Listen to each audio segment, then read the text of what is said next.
শুনো ছেলে, কখনো দেখছো দরজা জ্বালানো সবকিছু বন্ধ করে রুমে বসে বসে একটা মেয়েকে কান্না করতে? কখনো দেখছো একটা মেয়েকে ওয়াশরুমের ভিতরে বসে বসে কান্না করতে? কখনো দেখছো একটা মেয়েকে ভাতের থালার সামনে নিয়ে কান্না করতে? কখনো দেখছো একটা মেয়েকে রাতের পর রাত জায়গা জায়গা একটা ছেলের জন্য কান্না করতে, ছটফট করতে দেখছো? কখনো শ্বাস নিঃশ্বাস এগুলো বন্ধ হয়ে যেতে কখনো দেখছো? দেখো নাই, তাই আমরা বুঝি না একটা মেয়ের ভিতরের ফিলিংস। মেয়েরা হচ্ছে চাপা স্বভাবের, বুঝতে পারছো? ওরা আছে না, ওদের মনে করে যে ভাই বুক ফাটবো কিন্তু মুখ ফাটবো না, এরকম মেয়েরা হচ্ছে চাপা স্বভাব। যে মেয়ে সবসময় ফ্যামিলিতে আগে আগে থাকতো, যে কোনো প্রোগ্রামে যে কোনো অনুষ্ঠানে, ওই মেয়ে সবসময় সবাইকে উৎসাহ দিত, সবসময় সবার আগে আগে থাকতো। ওই মেয়ে এখন সবার পিছে পিছে থাকে। যেই মেয়ে ফ্যামিলিতে সবচেয়ে বেশি কথা বলতো, সবসময় বাচ্চাদের মধ্যে car car car car car car করতেই থাকতো, ওই মেয়ে এখন কথাই বলে না, চুপচাপ থাকে, সবসময় একা একা থাকে। যেই মেয়ে সবসময় সবার সাথে একসাথে থাকতে ভালোবাসতো, সবার সাথে আড্ডা দিত, সবার সাথে হাসি খুশি থাকতো, এক কথায় বলতে পারো পুরো ফ্যামিলিটারে যে মেয়ে হাসি খুশি রাখতো, ওই মেয়ে এখন একা থাকে। যেই মেয়ে রাতের অন্ধকারকে ভয় পাইতো, ওই মেয়ে এখন অন্ধকারকে ভালোবাসে। যেই মেয়ে রুমে একা শুয়ে থাকতে ভয় পাইতো, ওই মেয়ে এখন রুমে একা শুয়ে থাকতে ভালোবাসে।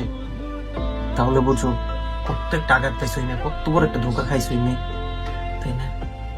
যেই মেয়ে বাড়িতে তার কাজিনরা আসতে, ওই মেয়ে কত খুশি হইতো, সবসময় তাদের সামনে সামনে থাকতো, তাদেরকে নিয়ে এটা করতে, কখনো এটা করতে, কখনো এটা রান্না করতো, কখনো ওইটা রান্না করতো, এখানে ঘুরতে যেত, ওখানে ঘুরতে যাইতো।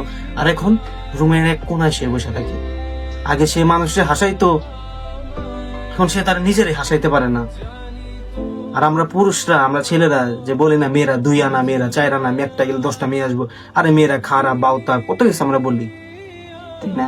বেশটা পর্যন্ত বলি আমরা একটা মেয়েকে। আর ব্রেকআপ হলে তো কোনো কথাই নাই, ব্রেকআপের সাথে সাথে আমরা মেয়েকে গালি গালাজ করি, মেয়ের সম্মানে আঘাত করি আমরা।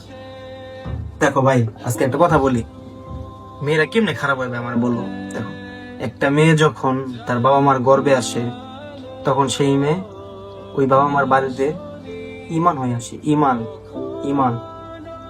ওই মেয়ে যখন আস্তে আস্তে বড় হয়, তারপর ওই মেয়ে যখন বিয়ে হয়, তখন সে যে বাড়িতে যায়, ওই বাড়িতে সে সম্মান নিয়ে যায়।